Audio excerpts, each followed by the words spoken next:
Hey guys, it's Gary again. Back here. Not really ready to do another video, but I kind of feel I should because I've got a day off work, and of course, not much in advance. I found out yesterday as I was leaving work that I've got today off. Um, and a lot of times, if I've only got one day during the week off, um, what generally happens is I'm running over to my sister's to do my laundry, and I spend a good chunk of the day there, and so I'm not here to do a video. Um, but today being a weekday, um, and I just did my laundry like 4 days ago. I'm actually home today, um, so do a video. Um, a couple of videos ago, I didn't want the video to run too long, so I cut it short, and I was going to show some recent acquisitions. Um, but I cut it short because I didn't want the video to go my normal 3.5 hours that I usually do. Um, so, and then I followed that up with a video that was over an hour long, where we were discussing the special effects band and recommendations and things like that. So, going back to the video before that, it's funny. I don't, obviously I was unemployed for quite a while. Where I'm working now, I'm making less than half the money that I, maybe half the money that I used to, and I don't know again how long I'm going to be there. So, the kind of income that I have to buy recordings is not really there. I shouldn't be buying any, but hardcore music fans, it's tough. So what I've been doing is um, pay my bills as much as I can on credit card, just so I earn some points. I usually take those points and I spend them on music, when I can. And not exclusively. I wish I could say I did that exclusively. Also, I'm finding things at reasonable prices. So I'm buying, then. But I mean, back in the old days, God, I used to get at least 4 albums, 4 CDs a week. Um, so the thought of going back and showing you what I bought in the last 6 months would be a nearly impossible feat. Now it's not that difficult. So I'm going back. I'm not covering everything, I don't think, but I'm looking at the date that I bought some of these things, and they go back like 6 months. I'm not showing things that I got for VCLT, which I have put in previous videos, and a lot of it I'm still listening to. I'm not showing things that I got for Christmas. I already did that. And right now the Christmas stuff I'm not listening to so much. So I'm going to just show, and I hope the audio is better on this one. I don't know if the lousy audio has to do with my computer's, the amount of space I have left. I'm not sure because I got the microphone placed in exactly the same spot for all my videos. Sometimes the video comes out fine, sometimes it comes out lousy. I don't know why. So I'm just going to show some things that I obtained, within the last 6 months or so, or very recently. And, these are things that I'm listening to. I wonder how loud the music is. You can pretty down it. Turn it down a little bit. You can't tell. I know my last video, you couldn't even hear what the hell was playing in the background. And then others, it's like I'm having a shouting match with the stereo, and then you still can't hear it. And other times it's too loud. So I'm just going for broke here. Remember, I showed a short while ago, I showed this album that I bought. I have one track from it, a guy named Alex Farhood, which I know nothing about. I had one track on a compilation from the German label IC, started by Klaus Schulze, but Klaus Schulze didn't run it for very long before he sold it to other people. And the IC record label, while it was still in existence, did a lot of compilations, specifically of their artists. And there was this one track by this guy, Alex Farhood, which I know nothing about. And I really dug it over the years, and I've been listening to the one compilation that had that track on there. And I dug it so much. It was just solo keyboards, electronic keyboards, but electric piano and electronic keyboards. And so I found a copy of it for new. supposedly new, $5 or $6, and I showed this. And when I put it in my, I didn't even look at it. When I put the thing in my stereo, it couldn't read it, and I pulled it out, and I saw it looked like it's been out in the rain or something. It's all messed up, which leads me to think that this disc was, it wasn't cellophane, but it could have been resealed. So, that was a total loss. So all I really had was the inside information. Odd album because Alex Farhood, whoever he is, I guess the composer, doesn't play on it. There's 3 or 4 of the musicians that are playing his works. So is he more of a composer? I don't know, because it's, not like a classical thing. It's all electronic keyboards, so you would think that he would be playing them as well. I don't know. But I showed that. Disappointed that I didn't get to hear the whole album. Wow, I'm really unprepared. Oh, here it is. But I had to have it, so I went somewhere else and I found another copy of it. I think I spent $7 for another copy of it. And when that other copy came, no, it's fine. Different cover. Same album, different cover. This one plays, thankfully. Pretty much the same information in there. It's played entirely by other musicians. Good album though. All electronic keyboards. There's a picture of him. I guess that's got to be Alex, even though he doesn't play on it on the back. This one's looks like a French Canadian label because it's got a Canada address, but there's a lot of information made in Canada on the back of it as far as the company goes, the record label, and all that. That's in French. Interesting. Don't know anything about him. Good album though. 45 minutes, pretty short. And I had read, so much for preparation. This album came out, I believe, in the late 80s initially, or early let's see. It looks like it was originally recorded in June 1985. When I went on Discogs, though, it said that originally came out on album. 85 was a bit before the CD era, and then was issued on CD in 92. And it looks like there's been a suggestion that some of the material was remixed and with some additional recording done to it for the CD issue. So this 1992 version that came out on CD, and apparently all of the CD editions, may be actually a slightly different version from the original album. Can't tell. It's not obvious. Well, again, I don't have the original album. Don't know anything about the musician. Really good, nice 45-minute album. Not real ethereal keyboards, but it's all keyboards, electric piano, synthesizer. Really nice album. Is it out of print? I'm not sure. Yeah, I think it's out of print because I know on Amazon, I don't think there's any. Well, I could be wrong. I'm not sure. I think I think the original copy that was all messed up, I bought on Amazon from the seller. But this copy I actually bought, I think, off of Discogs, or eBay, or someplace like that. Still new and sealed. Good album, man. Like I said, the second version I spent like $7 for it. I've still got the. Kind of like the cover on the first one better, but difference doesn't make, right? A couple things I bought. I was back when I was doing my Dave Brubeck and Associated Musicians videos. I was going to do a Cal Tjader video, which I will get to one of these days, because Cal Tjader in his early career played with Dave Brubeck and Paul Desmond. But it got me listening again to Cal Tjader stuff, and Cal Tjader in the 70s had a slight, rockish tinge to his music. He was trying to update himself.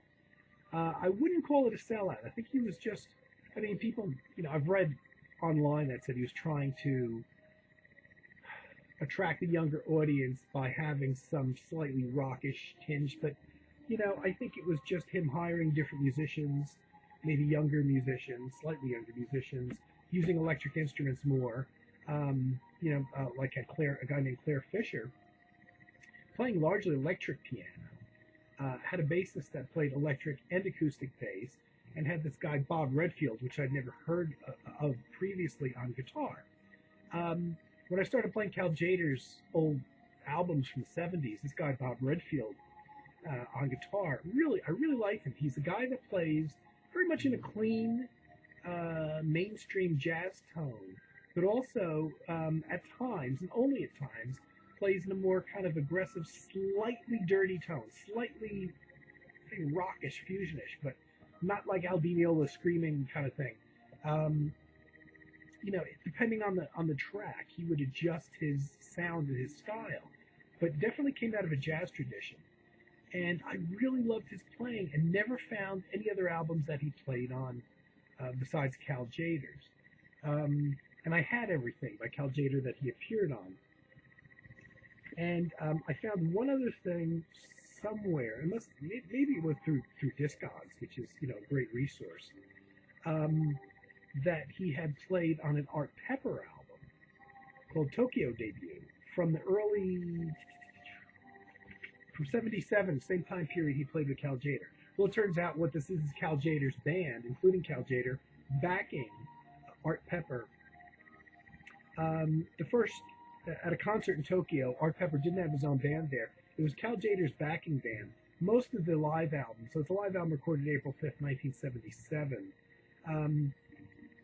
Most of the album, the first two-thirds of the album is basically a quartet of just basically Cal Jader's band, the drummer, Cal Jader's bass player, and Claire Fisher, who was a keyboard player, playing with Cal Jader at the time, and then Art Pepper on saxophone.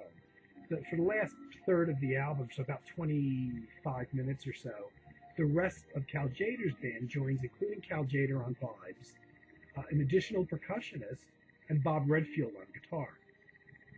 So I had to have it because Bob Redfield plays on 3 tracks, which I really like. He gets a couple brief solos in, definitely enough for me to buy the album because I'm a Bob Redfield fan. Never read or knew much about him.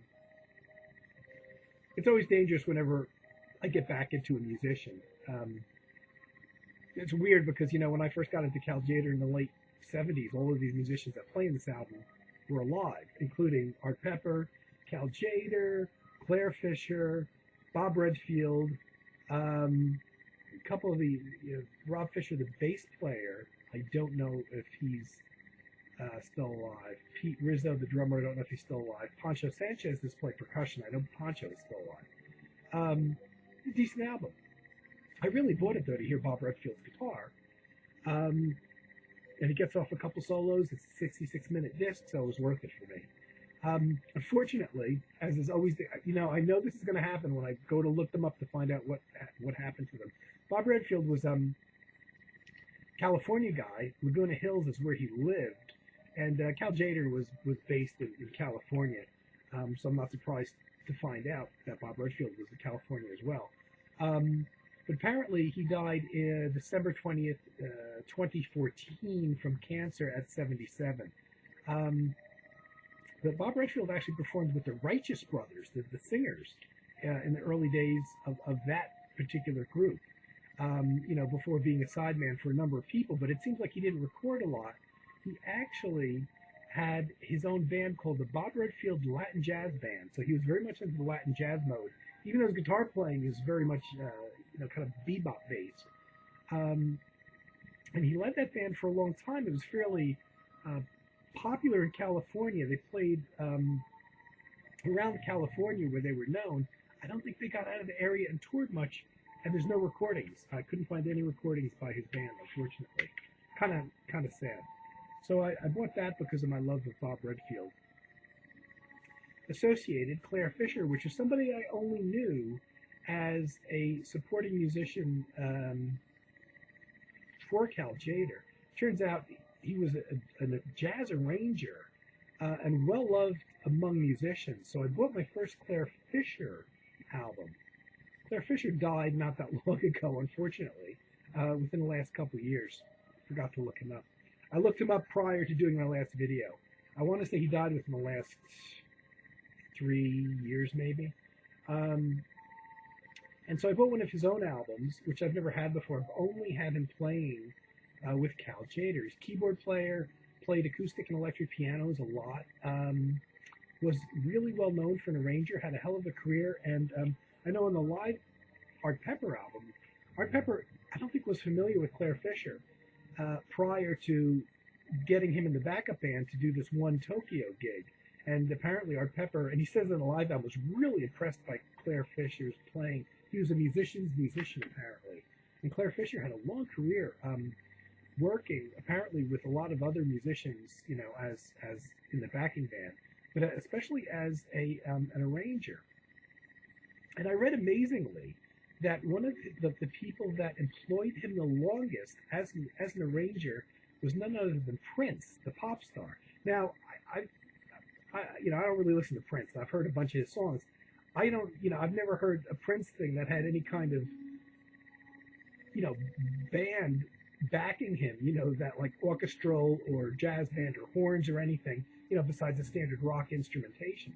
But apparently Prince employed him for many years, right up until his death, Claire Fisher's death. She used him to do arrangements for his album. So I don't know what tracks are hidden in Prince's discography that Claire Fisher may have been involved in, you know, with the arranging. You know, I kind of thought Prince was a one-man band, which he was, you know, using basic keyboards, bass drums, guitar, rock mix. But apparently not the case, and he used Claire Fisher a great deal, amongst other big names. And again, I looked it up for my last video, forgot to go look it up again. So, but apparently Claire Fisher was very, very well thought of. And I believe it's his son is running his website now with a lot of information on Claire Fisher. This is an album of some originals, some covers, including a Tom Scott cover. On Green Dolphin Street he does here. He does fairly modern arrangements. He plays synthesizers on here. It says just synthesizers, but I'm pretty sure I hear electric piano too. Mostly originals, actually. You know, nothing avant-garde, nothing out there, but you can hear a highly arranged, slight Latin jazz tinge to it. It's on the Concord Bacanti label, which has pretty much stopped putting out all their jazz albums. The label exists, but they've kind of gone pop, and they've allowed their, you know, their discography, their jazz discography, to kind of fall out of print. But this was pretty easily available, and this came out in 1990. He's got a bassist, drummer, conga player, two conga player, and Louis Conti on percussion as well, and a woodwind player. Only list woodwinds, so I'm guessing this guy, Dick Mitchell, who plays woodwinds, plays multiple horns. Nice album, very well recorded, very digital kind of sounding, but not bad. Only a couple covers. Good album, you know, very conservative, but you can definitely hear the arranger in there. Great use of synthesizers for this kind of music that you don't normally associate with synthesizers.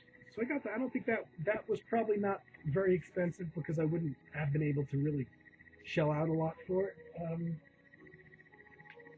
I showed this and talked about this a great deal, but I'm showing this only because this is my recent, actually it's probably my most recent acquisition.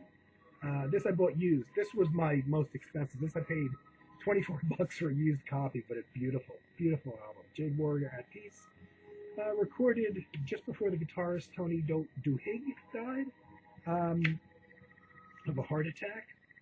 Not very old. And this was in the 80s, from 86. And just the two primary musicians in the band. Just Tony Duhigg on guitars and synthesizers, and the other musician whose name now escapes me. It's the John Scott. Oh, shit. You know, I looked all this stuff up before I did my last video, and it was either don't look it up and make this video, or look it up and I probably won't have time to do the video. The second musician. I could look it up now, but then you guys would be sitting there for 3 minutes doing nothing while I looked it up. But it was the two founding musicians of Jade Warrior, only without guests, which is kind of unusual for them.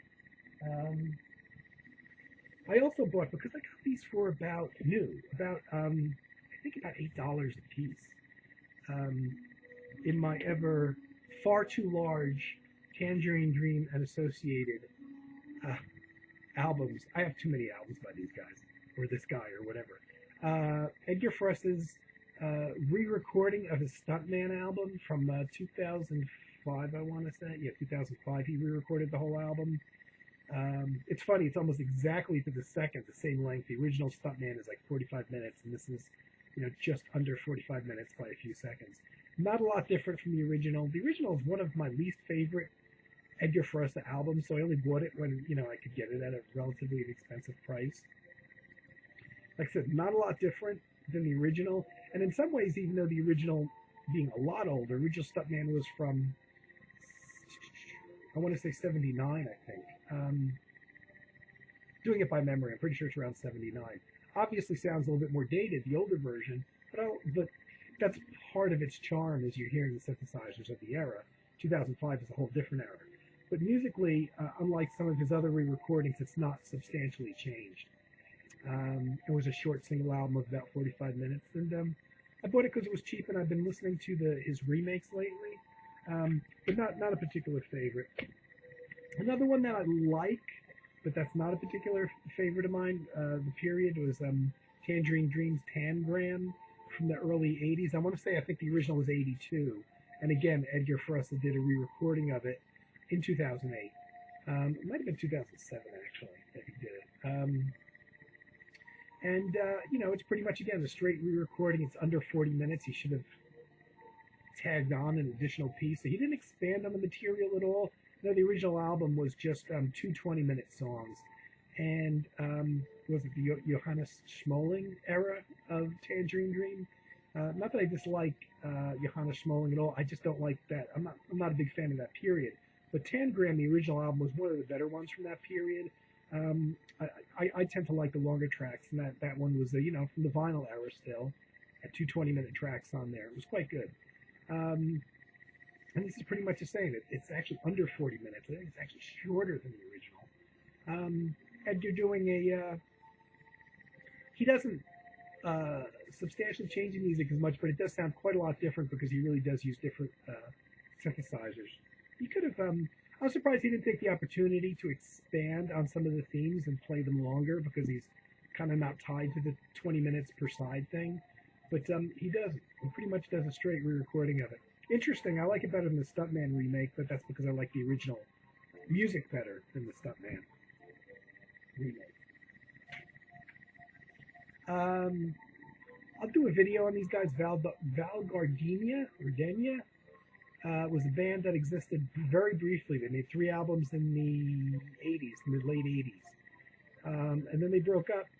And I just found out recently they got back together and did this album in 2013, late 2013. Basically a duo of a bass player, electric bass player, a fretless bass player sounds like, and a keyboard player. And they bring in numerous guests on percussion and guitars, sometimes even keyboards and horns. Nice band. I got hooked by their first album, which I bought when it came out. And it was really good. And it's kind of a new age short tunes, like 5-minute tunes, mixed in with a little smooth jazz, not funky smooth jazz, not highly rhythmic, but what smooth jazz kind of started being. Fairly conservative, not avant-garde at all. I really love their first album that I bought. Called River of Stone. I bought this when it came out. It's out of print, but copies are all over the place. It was on Mercury Records.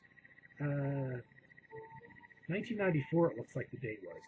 If you can find a copy of this, I recommend it. This is their most adventurous album.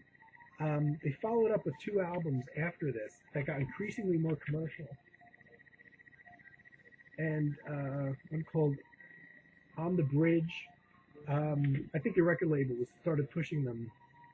And the third one was called Migration. I think the record label was pushing them to be more commercial. And so all of a sudden, the music got more rhythmic and more rooted in rhythms and drum beats and kind of started easing towards smooth jazz. The third album has Chris Bodie as a guest, but also Lee Ritenour. And when you hear the first, guitarist Lee Ritenour, smooth jazz guitarist, when you hear the first album, River of Stone, there's no way that you would have Lee Ritenour playing on this. It's not that kind of music. Um, but I was interested enough because they split up, and by the late '90s they were gone. Let's see, the third album came out in '97, and nothing after that. And now all of a sudden, 2013, all these years later, the two guys got back together with a few guests, recorded this. Um, Better than the second and third album, not as good as the first one, not quite as adventurous as the first one. Um, they also have a best of album, but I would avoid that and get River of Stone. Actually, it's the best cover out of the four albums, and it happens to be the best album. A little more adventurous. I can't, imagine maybe shorter tracks, but if you took Pat Metheny and Lon Mays As Falls, Wichita Falls album, kind of that vibe, that feel to it on River of Stone.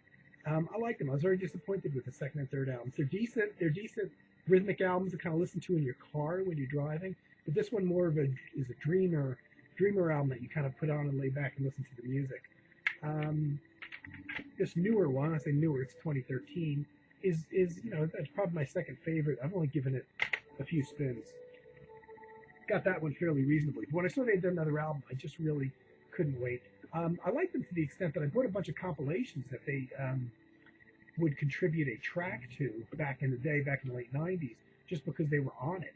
So there's a couple of unique tracks out there that they did. There's also a best of, which I don't have, where they remixed some of the material. One of these days I'll probably pick it up. But if you can find, I know used copies of that River of Stone album are out there, really good. Highly recommended. And the guy that I've been listening to again recently, after a couple of years of laying off, I started playing my Richard Lanehart albums. This is a double disc set. This White Knight is only a 29.5-minute piece on this album recorded in 1974 that I bought at the concert that I saw him play at a few months before he passed away. And I always mentioned how, when I dig an artist and they pass away while I'm digging them, I find it hard to listen to their music, and that stands true for a lot of musicians. But that's why it's almost better for me to get into them only after they've passed away.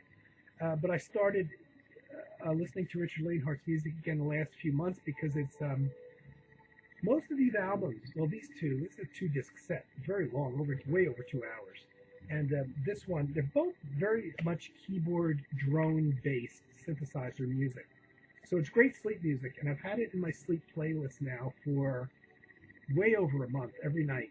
Those are a few of the albums in there, amongst a bunch of others, are the Richard Lanehart ones. So it's kind of creeped back into my listening through my sleep playlist. And I discovered that there was another album of his that was kind of available, kind of out of print. It's available as a download, but and there's used copies, but I actually found a new copy for $10. And I got the last new copy of this album for $10 that can apparently be found. It's an album called Polychromatic Integers that has I think like 7 pieces on here, about 64 minutes long.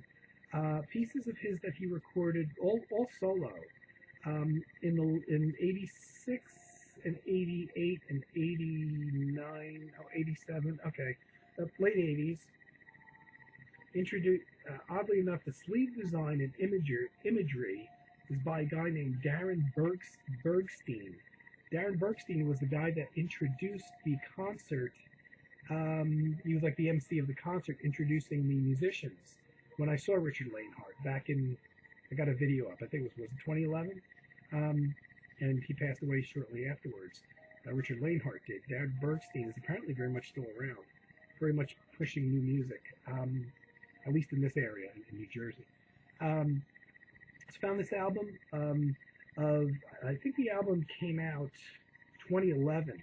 So this wasn't pieces that were released at the time. It's late 80s pieces that actually came out probably right around the time, or certainly the year that I saw Richard Lanehart play live, and passed away shortly after. This is a lot different. This isn't really all keyboard-oriented drone. I had forgotten reading his online biography that Richard Lanehart actually played guitar as well. So there's some Steve Reich kind of guitar things going on, some electric and some acoustic guitars, where he plays these kind of repeating patterns, and then he messes with the sound.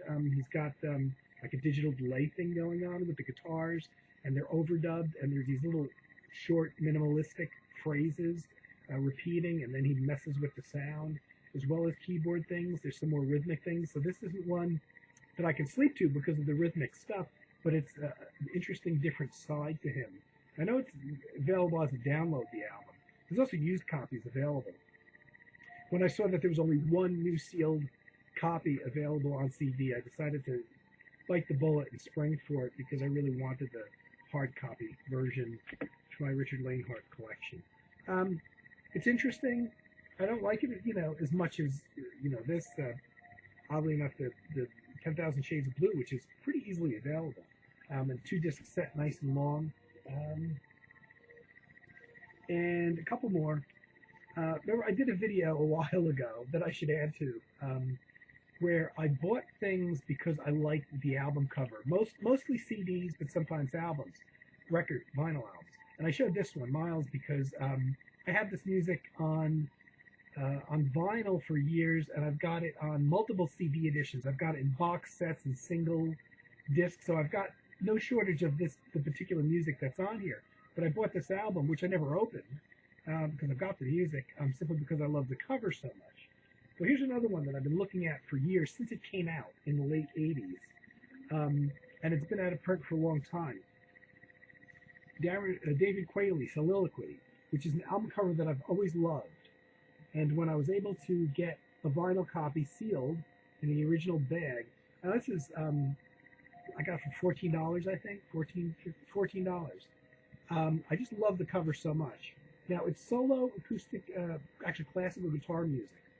I don't have the CD. One of these days I'm going to buy the CD because the music itself is good, but I actually wanted it for the cover. Dave Quayle was an American who moved to Germany in the 70s.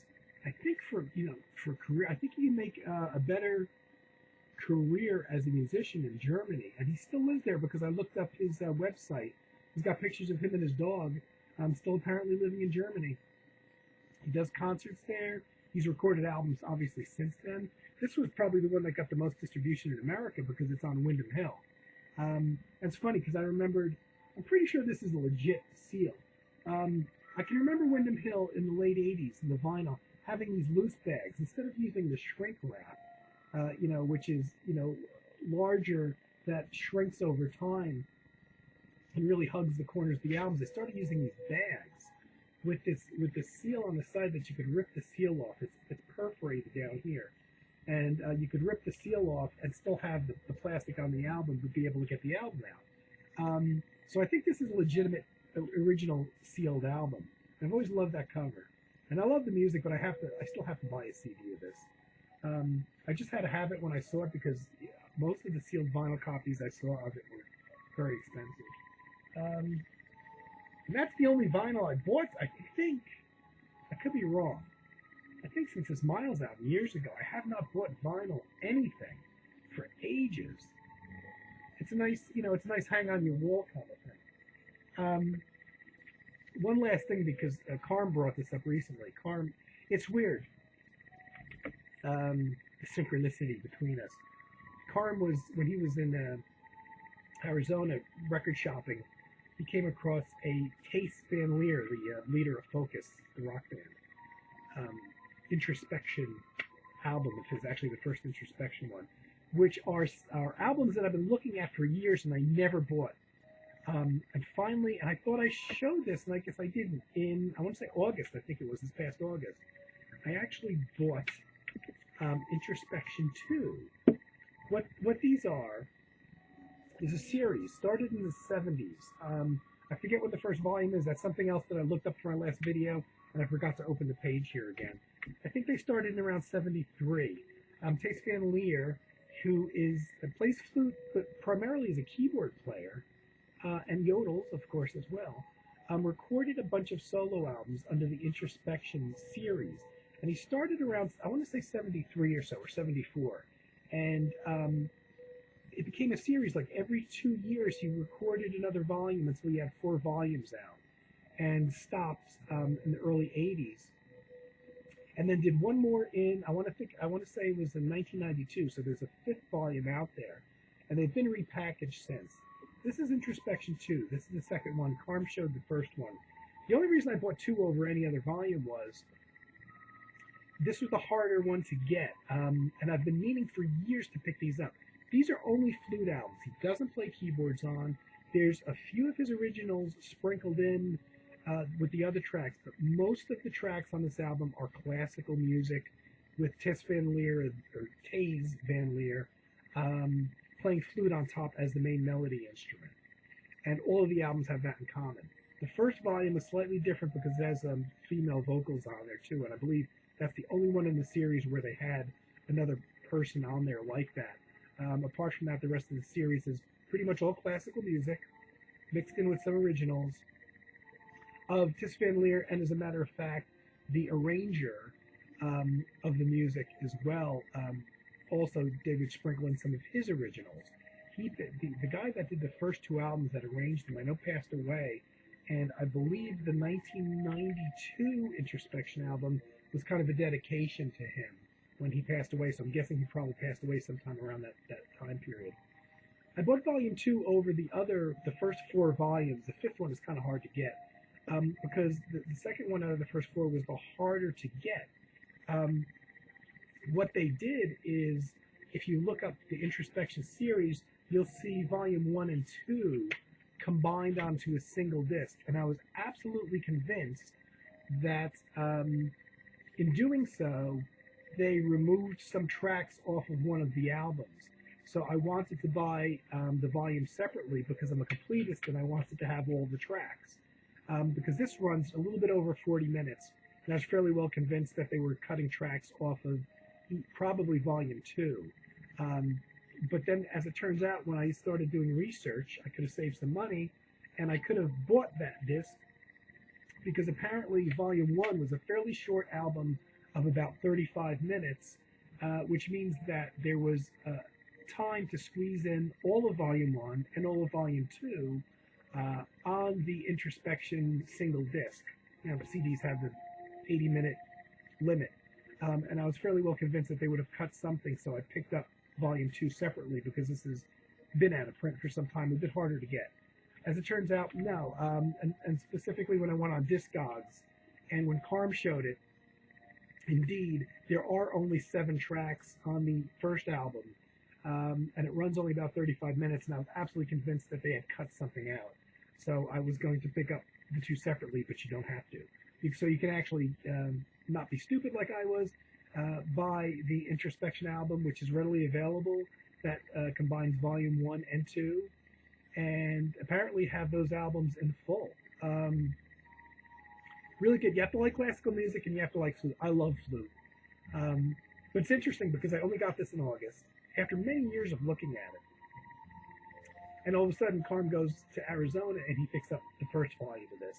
And I thought, how unlikely, because there's nothing that came out in terms of this series recently that would have pushed them into our collective awareness, apart from the fact that this is, you know, a series of albums that I've been meaning to pick up for years, and I got the opportunity to get it at a reasonable price back in August, and I picked it up. And I love it. It's playing in the background to whatever extent you can hear it. It's lovely. I will be picking up the other volumes as I can. Like I said, you have to love flute, classical music, and there's a couple originals. On this album, he does Focus 3, which is a tune from the third Focus album. I know in other ones he does Focus theme 1 and 2 from the Focus albums, which are, I say, more of a rock context, but more of a band, you know, bass, drums, keyboards, guitar. And this is a classically arranged version. The only thing that sucks about this is a 2001 issue, actually. The other thing that stinks about this is I thought by buying the disc separately that I would get some more information as to when it was recorded, the musicians who play on it, because I know the people complained that the version that combines volume 1 and 2 have absolutely no credits on them. And I thought maybe by buying the volume separately, I would get that, that information. No information, none. The name of the tunes and who wrote the tunes. Um, but they don't even list the. They even list the arranger on here, the orchestra. No, they don't even list the guy who orchestrated it. This particular version is Disky from the Netherlands, which is most record collectors will be familiar with Disky and have probably a ton of stuff by them. No musicians, no recording dates. They don't list who plays in the orchestra. They don't list who arranged it, though. You can go online and find out who arranged it. I'm a little disappointed that at least the recording information isn't included. Still a great album to listen to. So that's most of. I might have another thing here and there. I don't know. That's most of my, I think, fairly recent acquisitions in past months. And if I come across any other, I'll just throw them into a future video. I just wanted to do that because it's stuff I started listening to again when I started preparing for this video, or things that I just bought recently that I'm very actively listening to because they're new acquisitions. So I just thought I would do that, show you where my head's at, and perfect timing, the album's ending, and it's went on a lot longer than I intended, but it's under an hour. So I hope everyone's doing well, and I'll be back with some more nonsense soon. Take care.